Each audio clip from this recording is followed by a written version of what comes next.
ಮೈಸೂರು ನಗರದ ಹೊರವಲಯದಲ್ಲಿ ಹಳೆಯ ಮರಗಳಿಂದ ಆವರಿಸಲ್ಪಟ್ಟ ಒಂದು ಮೌನ ಅಪಾರ್ಟ್ಮೆಂಟ್. ಹಗಲು ಹೊತ್ತಿನಲ್ಲಿ ಸಹ ಆ ಕಟ್ಟಡದಲ್ಲಿ ವಿಚಿತ್ರ ನಿಶ್ಶಬ್ದತೆಯಿತ್ತು. ಆದರೆ ಆ ರಾತ್ರಿ ಮಳೆ, ಗಾಳಿ, ಮಿಂಚು ಎಲ್ಲವೂ ಸೇರಿ ಅದನ್ನು ಇನ್ನಷ್ಟು ಭಯಾನಕವಾಗಿ ಮಾಡಿತ್ತು. ಅನನ್ಯ ಹೊಸದಾಗಿ ಆ ಮನೆಗೆ ಶಿಫ್ಟ್ ಆಗಿದ್ದಳು. ಅವಳ ಗಂಡ ಅರ್ಜುನ್ ಕೆಲಸದ ನಿಮಿತ್ತ 2 ದಿನಗಳ ಕಾಲ ಹೊರನಗರಕ್ಕೆ ಹೋಗಿದ್ದ.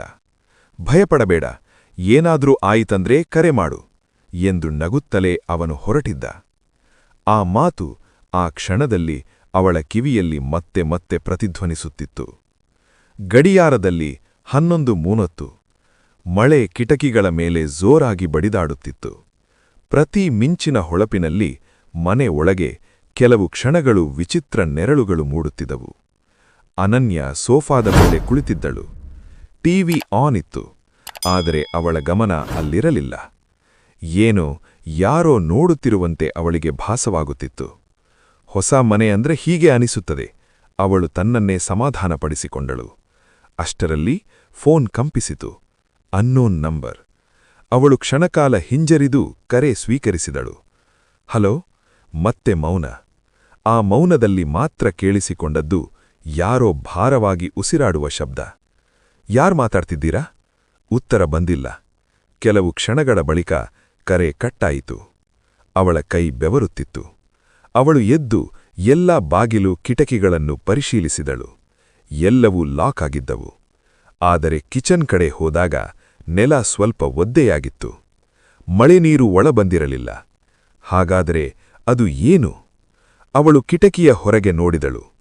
ಕೆಲವು ಕ್ಷಣಗಳ ಕಾಲ ಏನೂ ಕಾಣಿಸಲಿಲ್ಲ. ಆದರೆ ಮಿಂಚಿನ ಬೆಳಕಿನಲ್ಲಿ ಅವಳು ಸ್ಪಷ್ಟವಾಗಿ ಕಂಡಳು. ಅಪಾರ್ಟ್ಮೆಂಟ್ ಗೇಟ್ ಬಳಿ ಒಬ್ಬ ವ್ಯಕ್ತಿ ನಿಂತಿದ್ದ. ಅವನು ಚಲಿಸಲಿಲ್ಲ. ಅವನು ಅಲ್ಲಿ ನಿಂತೇ ಇದ್ದ. ಮಿಂಚು ನಿಂತೊಡನೆ ಅವನು ಕಾಣೆಯಾಗಿದ್ದ. ಅನನ್ಯ ಬಾಗಿಲು ಲಾಕ್ ಮಾಡುತ್ತಿದ್ದಾಗ ಅವಳ ಮನಸ್ಸಿನಲ್ಲಿ ಒಂದು ಪ್ರಶ್ನೆ ಮೂಡಿತು. ಈ ಮನೆ ಬಗ್ಗೆ ಏನಾದರೂ ನಾನು ತಿಳಿಯದೇ ಇರಬಹುದೇ? ಅಷ್ಟರಲ್ಲಿ ಮತ್ತೆ ಫೋನ್ ಮೆಸೇಜ್ ಬಂತು. ನೀನು ಇಲ್ಲಿ ಹೊಸವಳಲ್ಲ.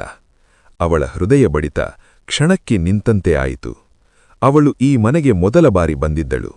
ಹಾಗಾದರೆ ಯಾರು ಆ ಮೆಸೇಜ್ ಕಳುಹಿಸಿದರು? ಅವರು ಅವಳ ಬಗ್ಗೆ ಏನು ಗೊತ್ತಿದೆ? ಮಳೆ ಜೋರಾಗಿ ಸುರಿಯುತ್ತಲೇ ಇತ್ತು. ಮನೆ ಒಳಗೆ ಭಯದ ವಾತಾವರಣ ಗಟ್ಟಿಯಾಗುತ್ತಲೇ ಇತ್ತು. ಆ ರಾತ್ರಿ ಇದು ಕೇವಲ ಆರಂಭ ಮಾತ್ರವಾಗಿತ್ತು.